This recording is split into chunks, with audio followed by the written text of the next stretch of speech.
Overall, we're pretty happy with the state of League this season. But before we get into the details, let's dive into a topic that's been pretty popular lately, which is new champion balance.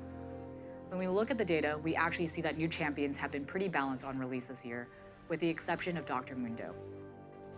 That said, there's more to healthy gameplay than just win rates, and we're still hearing that new champions feel unfair to play against, particularly when it comes to complex abilities or overloaded kits.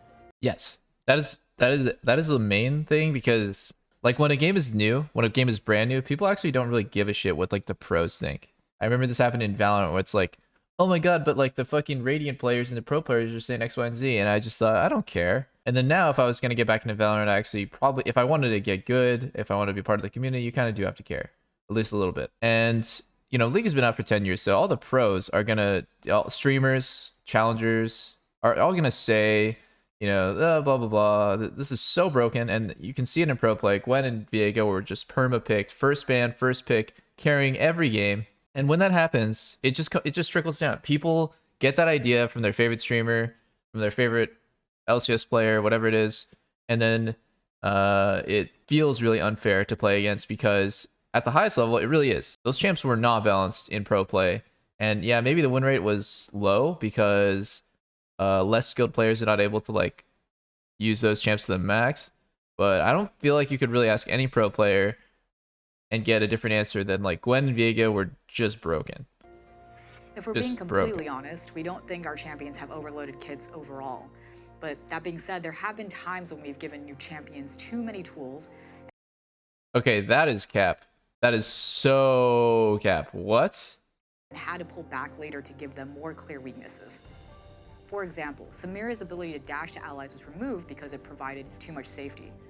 Combined with her missile blocker, we don't think that our champs have overloaded kits, except for all of the new champs with overloaded kits. Huh. Made seeing her too difficult, especially since that's one of her main forms of counterplay. Another thing we consider when we hear a champion feels bad to play against is their intended complexity.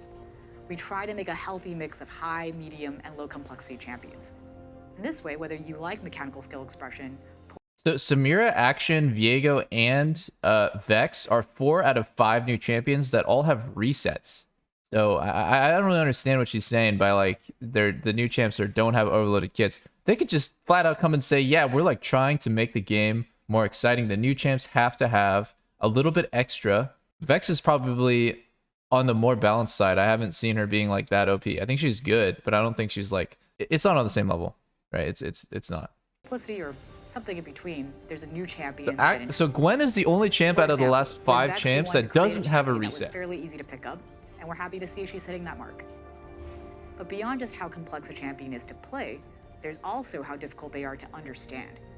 We want new champions to have unique gameplay, but you shouldn't need a wiki to know how to play with or against them.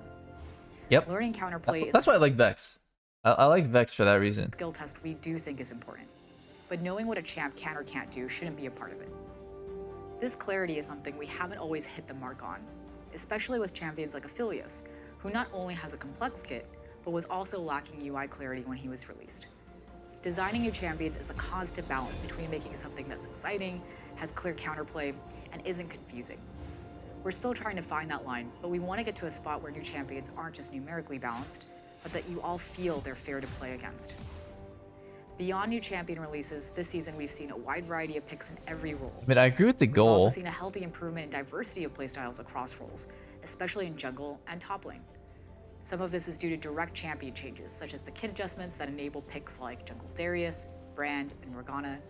New items like Anathema's Change and Hullbreaker have also had a positive impact, especially in top lane where we're seeing a ton of champion diversity. And finally, we know that some champion classes have been struggling after the item system update, and we've been working on some solutions to help them out. Oh, god damn it. And this brings us to you guys are going to be unhappy. I got support With again. That, I'm going to hand things off to Brightmoon. We'll go more in depth on the upcoming changes.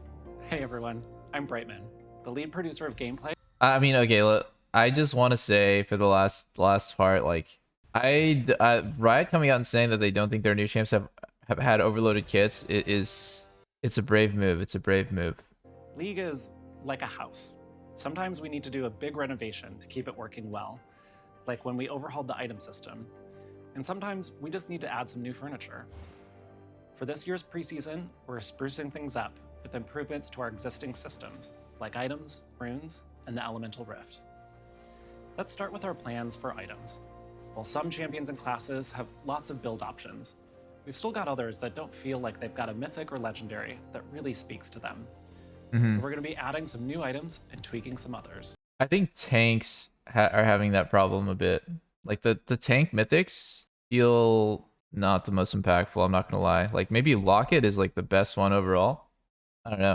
What do you guys think? Ever since they nerfed the Turbo Chem tank item, it's like a bit boring, right? This will It's include just two new mythic items. variations of The Sunfire first one Cape. is a port tank item, perfect for champions that want to Fucking get Morgana. aggressive and charge into the middle of a fight. When you immobilize an enemy champion, all nearby enemies will take increased damage from your team for a short period of time. Hey, that's Abyssal Mask. Wait. Let me listen to that again. I was like slightly distracted at the beginning. Locked in and good to go. Aggressive and charge into the middle of a fight. When you immobilize an enemy champion, all nearby enemies will take increased damage from your team for a short period of time. The second new mythic item is built for mages who are looking for a little more survivability. It grants damage reduction that lingers for a few seconds after you get hit, and while the protection holds, you'll also get ability haste. We think it'll be particularly good for longer range mages who need a mythic that helps them survive a dive rather than pile on extra damage. When we updated League's item system, we wanted to give every champion strategic choices in every game, but we also want you to have plenty of options, which is why we're improving legendaries for mages, assassins, and tanks. For Okay. example, assassins can look forward to a new legendary. Hold on. We think it's fine if you build the same legendary every single game if it's a perfect fit. Yep, I totally agree. That's just the way every game works. There should be a meta build that you're going 90% plus of the time, and then if you're off that path, it's, you know, probably because you have like this really insane drain situation. So what did he say about assassins? They're making one for which is why we're improving legendaries for mages, assassins, and tanks. assassins need better legendaries because they're just all going gore drinker, and I agree with that. Assassins don't ever really build the assassin legendaries. I feel like 80 carries build the assassin legendaries more than assassins do. Mages and tanks, I feel like mages. No, that's fair. They need better legendaries. 80 carries have the best legendaries, and bruisers probably second. For example, assassins Oh, can they said legendaries. look forward to a new trolling. legendary item Whole that gets time. ability haste, and also refunds a portion of their ultimate's cooldown with enemy takedowns. Tanks that can never get enough mana will be happy with a new legendary item that grants bonus health based on total mana, and also burn some of it to create a shield whenever they immobilize an enemy. And finally, mages who are tired of being denied their hard-earned kills can rejoice. They'll be receiving a new legendary that grants magic pen against recently shielded enemies. Oh my As god, for thank runes, God. Anti-shield. I think Oh, there are some good great target idea. changes Great we need idea. to make. love it. Most of all, we feel the Inspiration Tree's identity has been pretty unclear. Yeah, because you drifted into the fucking We'd like to ground. broaden its keystone use cases. For example, Inspiration we're is the reworking most nerfed Glacial tree by Augment far. to double down on its fantasy of slowing down enemies. We are also making some modifications to Lethal Tempo to lean into its attack speed fantasy and give it a more distinct use case in the Precision Tree. Up next are bounties. Champion bounties give teams who are behind I'm worried about a way that to one, get back guys. into the I'm game sweating. without being a straight shot to victory. And this year, we're adding a second way for teams to try and make a comeback. Objective bounties will work like champion bounties, except you cash them in by taking map objectives, like towers or Baron. They ramp up slowly when the enemy team lead grows, and the bounty is shared with your whole team, regardless of who claimed it. Taking objectives really is the best way to come back when you're behind, so we want to help make that a clearer and more rewarding strategy. That said, if a team is really far ahead, objective bounties won't change that. Being the better team should always get you a win, so we'll be watching the new bounty system closely to keep things in check. That could be something cool, because I've always said on my stream that the most gold lead you get in League right now is before 14 minutes. It's before plates fall. Because, you know, it's 5 plates. You're not going to get all of them, but it's 5 plates, and each of them give 160 gold. So you're looking at 800 potential gold in each lane. You know, let's just say you could collect like 2 plates in each lane, 320 gold in each lane, is whatever. But getting like all 5 on somebody, 800 gold, and the first turret, like local gold, is so much of a gold lead. Like, how can you come back from being 2,000 gold behind? It's so hard. So I really actually am curious how this is gonna work. Like, you're getting fucked. You know, let's say the enemy jungler heralded your lane. You got 4-man dove. You're 2,000 gold behind their top laner, their AD carry, their mid laner, whatever it is. And like, are you gonna be able to come back now because Finally, let's talk about our biggest addition this preseason. of the bounties? Dragons. We really like how each dragon creates unique terrain, grants powerful buffs, and adds more strategy to the mid and late game. So this preseason, we're adding 2 more. Okay. First is the Hextech Dragon. Holy When your fuck. team defeats it, you'll all gain additional ability haste and attack speed. If you claim the Whoa. soul, you'll receive a chain slow that works kind of like Static Shiv's passive. When this Whoa. dragon takes over the rift, it creates Hextech gates that can transport you to set locations across the map. Whoa, that's so Second sick. dragon joining the party is Hextech's darker sibling, the Chemtech Drake. When you slay it, your team will deal The increased Chemtech? damage when your HP is low, letting you turn around those close team fights. Wait. Deal increased damage when your Increased HP is damage low, when your HP is letting low. you turn around So literally useless for AD carries. those Thank you, close Riot. team fights. This Dragon Soul provides a second chance at life. Well, sort of. When you die, Oh, you you'll turn enter to a zombie. state, where you can still cast abilities and continue fighting when you'd normally be looking at a gray screen. And when the Chemtech Dragon putrefies the map, it creates camouflage zones in fixed locations. These dragons might seem more impactful than the current ones, and, well, they are. Our goal is to add more unique encounters and meaningful strategy to the mid and late game. That said, these are some pretty big changes, and we're ready to adjust if they're making too much, too little of an impact. You can expect to see all of these changes on PBE in a couple of weeks, and we'll be looking for your feedback. in the Holy months ahead. moly. If they make the dragons too strong, the only thing that's gonna matter in the game is actually gonna be winning mid and bot lane. Because like if you're pushing, your jungler can just solo drag. So, you know, like let's say they make those dragons like way overtuned compared to the current ones. Because right now it's pretty balanced in the sense that like getting Herald can give you like 1,500, 2,000 gold lead on someone if you just like drop Herald in lane, get all 5 plates, get the...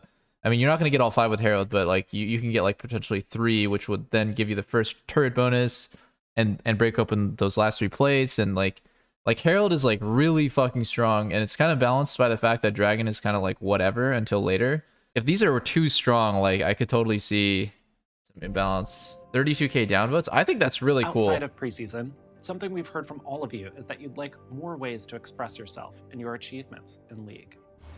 For some of you, ranked is how you define your progress, and that's great. We don't want to change that. But for those of you who aren't focused on the rank climb, there aren't great ways to express your own progress. Champion Mastery and Eternals help you show off your skills on a particular champ, but they don't tell the story of your broader League legacy. The new challenges system should achieve just that. Challenges rank up over time, showcasing your increasing mastery and legacy across a bunch of different systems, modes, and gameplay, making it a little different than just a standard achievement. We want to highlight not just your rank and champion mastery, Oh, but also cool. your inventiveness, breadth of play styles, collection, About and everything else time. in between. I'm actually gonna Want to showcase skip your Q knack for a for bit never because I want to dying watch in the rest of ARAM? this. Or how great you are at killing minions in SR in the first 10 minutes? Maybe you've collected over 100 champions, or love participating in events. Yeah. All of No, this this is is now great. possible to track and display your progress with challenges. How did they Look at not the do this first glimpse earlier? that I feel like people love to show off, you know, how long I've been playing League, how good I'm a fucking Teemo one trick. Maybe I am like, you know, I'm like one of the only people on the whole server who plays like mid singed or something, and like I just want to be able to like show off a little bit. Maybe I only play ARAM, but I have like a really like so many games in ARAM. I don't know. It's just I think this is something that they should have added so long Challenges ago. when they hit PBE next I kind of month. forgot that it's The like full something missing system from the will game. launch early next year. That's all I have to share with you today. Thanks so much for watching. And here's SafeLocked again to talk about game modes. When it comes to game modes, one thing we've been hearing from you all is that you'd like more variety in the modes we bring back alongside events. So let's talk about it. To start, we actually agree that the existing rotation of game modes can make some of the most popular modes like Earth and One For All feel a bit stale. Some of you have asked why we just don't bring back some of our other older Yep, game Star modes Guardian like was Star so Guardian cool. Invasion or Ascension to mix things up. Yep. And the answer is that bringing back old modes isn't as easy as flipping a switch. League is constantly changing, which means all of our existing modes require constant upkeep. For example, when we released Yuumi, we had to figure out how she'd function in One For All. What happens when a Yuumi attaches to a Yuumi who is attached to a Yuumi? Because of upkeep like this, we have to be very selective about the modes we maintain. And right now, there are just too few popular modes that feel worth the investment compared to making brand new modes or updating more resonant ones for you. We've mentioned this before, but we think the sweet spot for game modes are ones that amplify champion fantasies and really build on what you love about your champs and Summoner's Rift. So moving forward, we're focusing on adding more game modes that hit this goal. And to that, let's talk about Ultimate Spellbook. I really think they should just do you all seem PvE. to really love this one. It was one of our highest engagement modes ever, second only to Earth.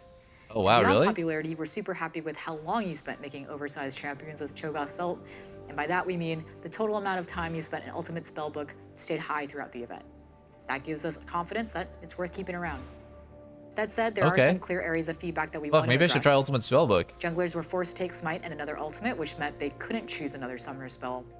They also missed out on a lot of exciting plays during the laning phase because they were stuck clearing camps. Beyond that, we also heard that games started to feel a little repetitive due to the small number of available ultimates. And we agree. So, this winter we'll be bringing back Ultimate Spellbook with a bigger ult pool. We'll also be making some adjustments for junglers to ensure that your experience in Ultimate Spellbook is just as fun as everyone else's. If you'd like to learn more about our approach to game modes, you can check out the dev blog that's coming out today. I didn't even try this That's all we game have mode. I for think I was today. taking a Thank you break so from much League when for it was popping watching. off. We hope you're enjoying Worlds as much as we are, and for any pros watching, once again, please pick a Mumu. Yeah, no, some of this stuff feels pretty good. I actually totally agree that like the way to like maintain a game like League is to just always be shifting things around. I like the new dragons. I was totally not expecting that. That's a pretty creative way of just like adding something. Could be a lot for new players or someone coming back to be like, what the hell, there's 6 dragons. But let's read the comments. Imagine how Cloud Drake must feel seeing Hextech and Chemtech drinks. Yeah, that's true. Cloud Drake is so bad compared to them. We don't think our champs have overloaded kits overall. Yeah, I think that is the worst part of the whole video. Worst part of the whole video for sure. I mean, it's just, no. She lied as naturally as she breathed. Hold on, let me just bring out the fucking encyclopedia really quick. I just need to just figure out what action does. Let me just go to the wiki. All right, I'm on fucking paragraph 3, stanza 2, and I'm about 10% of the way through his kit. Yeah, I don't know. Some part of me feels like maybe they kind of biased when it comes to telling me that the champs kits are not overloaded anymore, because what the fuck is going on here? Blitzcrank's W. Cool, this almost fits on a screen. Almost fits on my one screen. Let's...